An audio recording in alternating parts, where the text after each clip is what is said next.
Topic is ethical issues and dilemmas. What is ethical issue? A clear-cut situation where a decision needs to be made based on ethical principles. You have to follow ethical principles to make any decision of your business. Okay, so ethical principles વિશે આપણે જોઈ ગયા આગલા વિડીયોમાં કે ethical principles શું છે.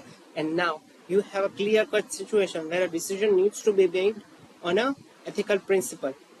There might be a right answer and a wrong answer or a preferred course of action based on the moral values.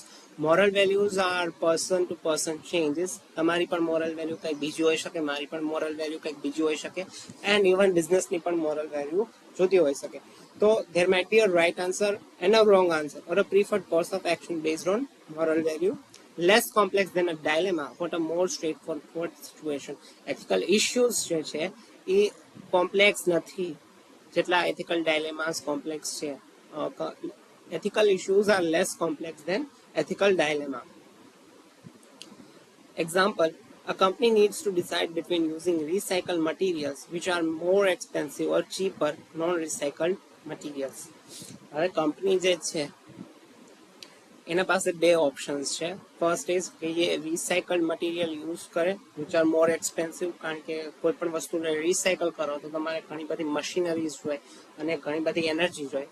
Or cheaper એટલે કે સસ્તું નોન રિસાયકલ મટીરિયલ, કે જે નોન રિસાયકલ મટીરિયલ હોય એ જ સીધું બિઝનેસમાં આવે. તો આ બે કોન્ટ્રાડિક્ટરી સિચ્યુએશન છે અને કંપનીએ એ ડિસાઇડ કરવાનું છે કે એ કઈ વસ્તુ લેશે. જો એ રિસાયકલ મટીરિયલ લઈએ સપોઝ, તો પ્લાસ્ટિક જે છે એ સડતું નથી, તમને પણ ખબર છે. તો એ પ્લાસ્ટિકને રિસાયકલ કરે તો that is a good thing, બરોબર, બટ ઇટ ઇઝ એક્સપેન્સિવ. એના માટે એ લોકોએ ઘણા બધા રૂપિયા ખર્ચવા પડશે.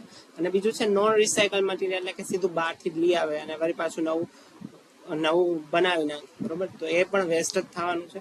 તો આ બે સિચ્યુએશનમાં કંપનીએ ડિસાઇડ કરવાનું છે કે જે એથિકલ શું છે એન્વાયરમેન્ટ માટે, પીપલ માટે અને સરાઉન્ડિંગ્સ માટે. Okay, now comes to the ethical dilemma, a situation where two important ethical principles conflict. Ethical principles હોય એને conflict થાય, એટલે કે બેમાં જે કે ને તણાવ આવે, બરોબર. Making a clear decision is difficult. There is no perfect answer and any choice will involve some kind of ethical compromise. Ethical dilemma માં શું થાય કે there is no perfect answer. તમારી પાસે perfect answer ન જોઈએ કે ભાઈ તમારી પાસે બે ઓપ્શન છે તો એમાં કયો ઓપ્શન ચૂઝ કરો.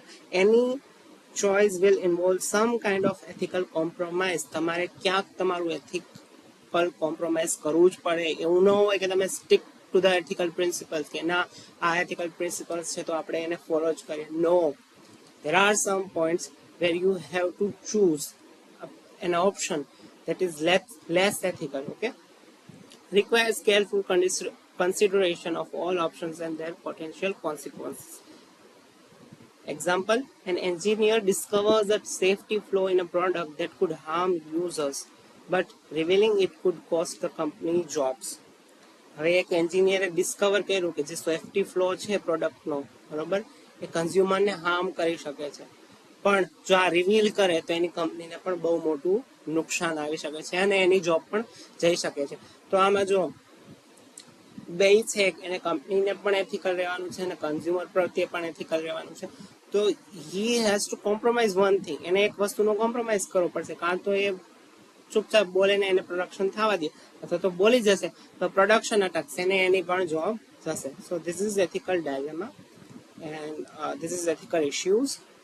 એથિકલ ઇશ્યુઝ એન્ડ એથિકલ ડાયલેમામાં પણ એમાંથી પણ એકાદું બે ક્વેશ્ચન આવી શકે છે. બહુ આ ટોપિકમાંથી નેટ કે જીસેટમાં પૂછતા નથી, બટ આવી જાય તો તમે આ સ્ટડી કરેલું હોય તો કામ આવે. Okay, so if you have any queries please comment down.